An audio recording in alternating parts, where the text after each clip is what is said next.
In just 52 seconds, $8.3 million in classified FBI contracts would unravel everything Kash Patel thought he'd hidden. Lucy McBath didn't raise her voice. She didn't pound the table. She simply opened a manila folder and watched the most powerful law enforcement director in America crumble live on C-SPAN. Cameras zoomed in on Patel's face, draining of color. The hearing room fell silent, like a tomb. What did McBath reveal that made the FBI director's entire career collapse in less than a minute? At exactly 10:47 a.m. on this Tuesday morning, Congresswoman Lucy McBath walked into the House Judiciary Committee hearing room like a prosecutor who had spent sleepless nights building an airtight case. Her navy blue suit was pressed to perfection, her expression calm but determined. She carried a single briefcase and a stack of documents that would soon make headlines across every major news network. Kash Patel sat at the witness table like a man carved in confidence. His FBI badge gleamed under the fluorescent lights, his black suit impeccable, his hands steady as he adjusted his microphone. For 47 minutes, he had deflected questions about budget allocations, personnel decisions, and classified operations with practiced ease. His legal team nodded approvingly from the gallery. Press aides whispered reassurances into their phones.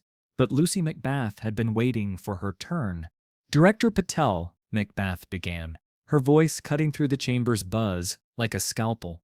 "I want to discuss your personal involvement in FBI contractor selections since your confirmation."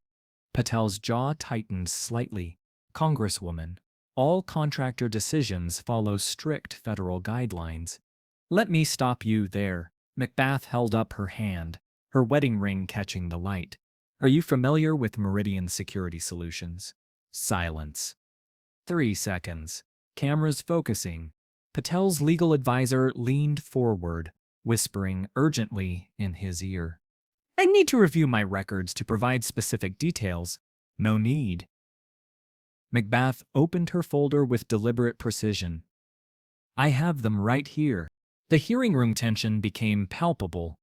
Even veteran reporters stopped typing as McBath pulled out a bound document, tamped with FBI classification markings. The red confidential stamp seemed to glow under the harsh committee room lighting. "Director Patel," McBath continued, her Georgia accent adding weight to words that carried the force of an avalanche. "Let me paint a picture for this committee and the American people watching at home." She stood up slowly, deliberately. The manila folder in her hands might as well have been Pandora's box. "On March 15, 2025, just 3 weeks after your confirmation ceremony, the FBI awarded an $8.3 million no-bid contract to Meridian Security Solutions." Her voice remained steady as a heartbeat. "This contract was for what's vaguely described as enhanced surveillance equipment installation, equipment that was never actually delivered." A murmur rippled through the gallery. In the press section, phones were already buzzing. McBath turned to face Patel directly. "Director Patel, would you like to tell this committee about your personal relationship with Meridian's CEO?" Patel's Adam's apple bobbed as he swallowed hard. His legal team was frantically scribbling notes and making hand signals that Patel seemed unable to process.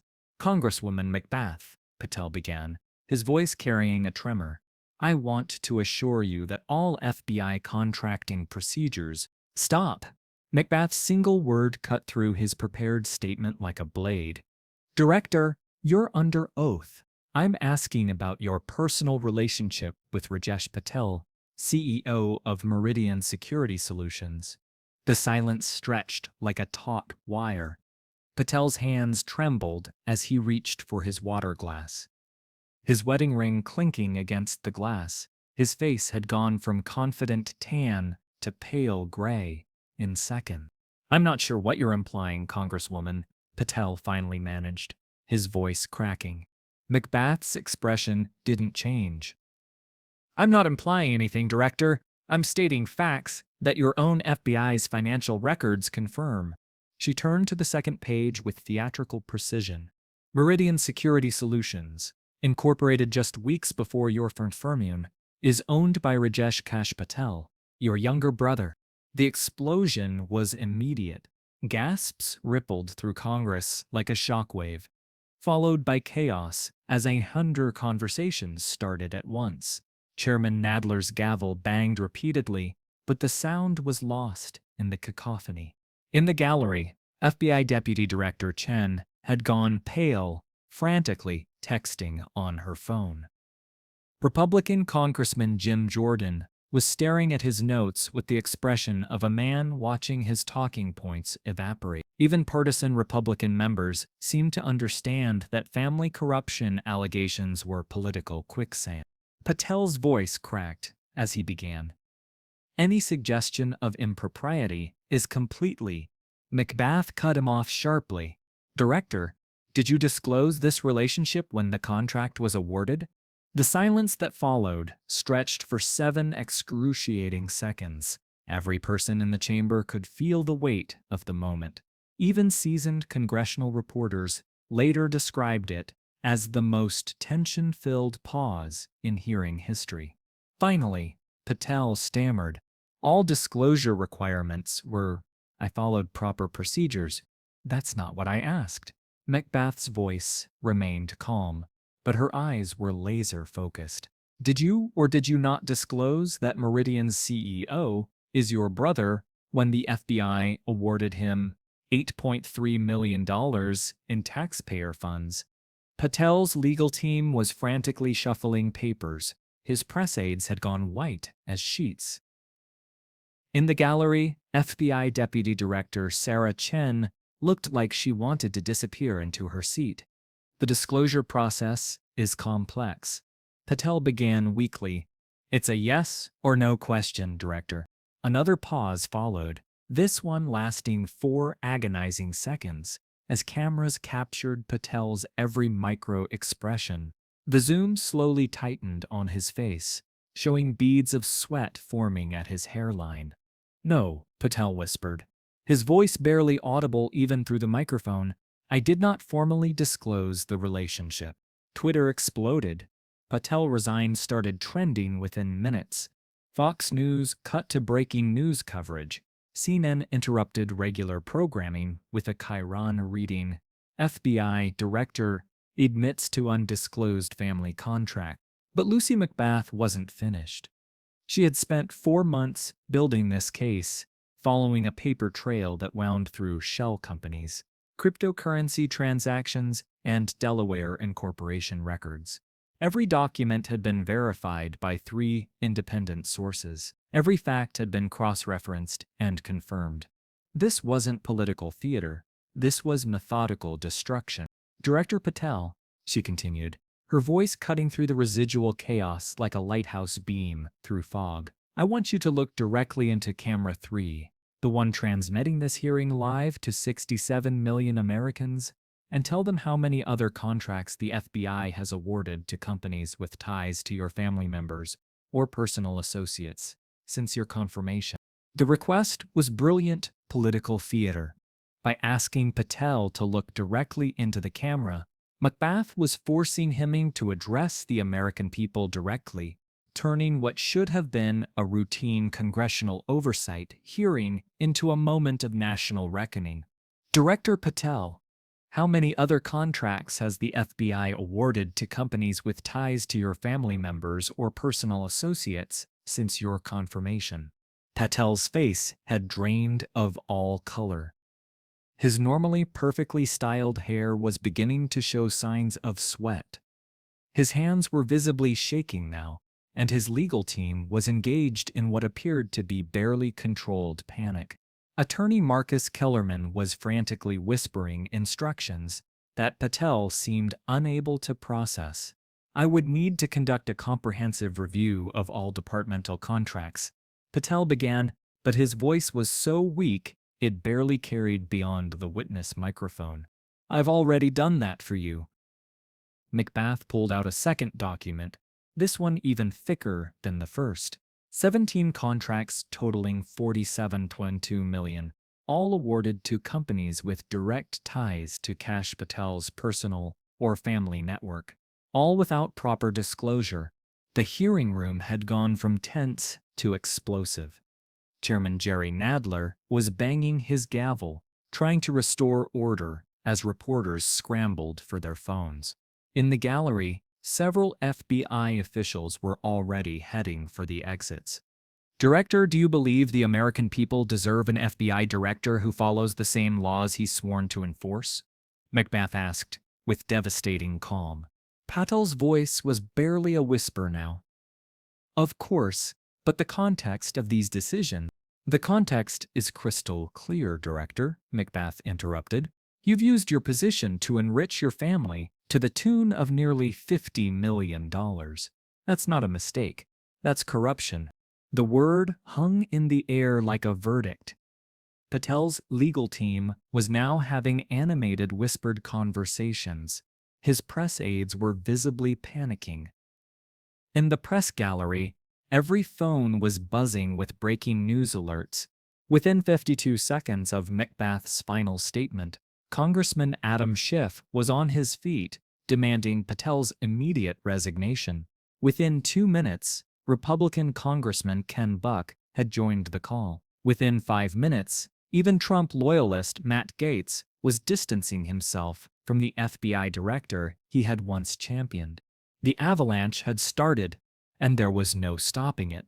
At 11:43 a.m., less than an hour after McBath had opened her first folder, Kash Patel's chief of staff was seen leaving the FBI building with boxes. By noon, Department of Justice sources were confirming that a criminal investigation into FBI contracting procedures was being opened. By 2 p.m., even Fox News was calling for Patel's resignation. Lucy McBath had spent months building her case. She had worked with congressional investigators, reviewed thousands of pages of FBI contracts, and traced financial connections that Patel thought he had buried in bureaucratic paperwork. The investigation had started with a single whistleblower tip from inside the FBI's procurement office. A career civil servant who had watched contract after contract flow to the same network of companies with growing alarm.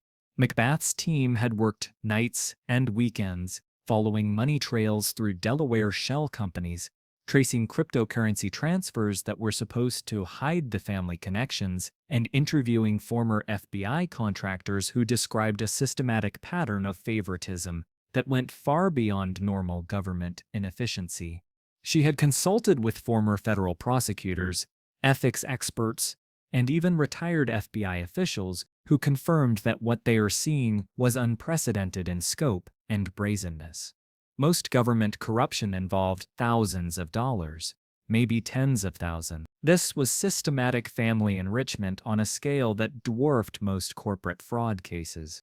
The timing of her revelation had been calculated with surgical precision. McBath knew that in today's hyperpartisan political environment, any corruption allegations would immediately be dismissed as partisan attacks unless the evidence was absolutely overwhelming. So she had waited, building case after case, until she had an airtight pattern that no reasonable person could dismiss. She had waited for the perfect moment to present her evidence, knowing that in today's political climate, the facts had to be so overwhelming that even Patel's strongest defenders couldn't ignore them. The hearing room setting, the live television coverage, the formal setting of congressional oversight, all of it had been designed to maximize impact and minimize the possibility that the story could be buried or ignored. The investigation had revealed not just financial corruption, but a systematic abuse of federal contracting procedures that undermined the integrity of law enforcement at the highest levels. When the FBI director's own family was profiting from FBI contracts, how could agents trust that their cases weren't being influenced by financial considerations? How could the American people trust that federal law enforcement was operating with integrity? And in 52 seconds of methodical questioning, she had ended a career and potentially changed the future of federal law enforcement oversight. The moral of this explosive hearing wasn't just about corruption or family enrichment. It was about the power of meticulous preparation, unwavering determination, and the courage to speak truth to power when the stakes couldn't be higher. Sometimes the strongest weapon isn't a badge or a subpoena. It's truth, documented and revealed at the right moment. Sometimes justice doesn't come from grand gestures or dramatic speeches. It comes from a congresswoman with a manila folder and the patience to wait for the perfect moment to use it. What happens when a leader who built power on secrecy meets someone who specialized in transparency? What happens when careful regulation meets corruption that got careless? If oversight can't survive in the shadows, was it ever real accountability? As the hearing room finally emptied and the cameras stopped rolling, Lucy McBath quietly packed her briefcase. She had done what she came to do. The rest was up to Congress, the Justice Department, and the American people. But for now, at least, the truth was out. And sometimes, that's all it takes to change everything.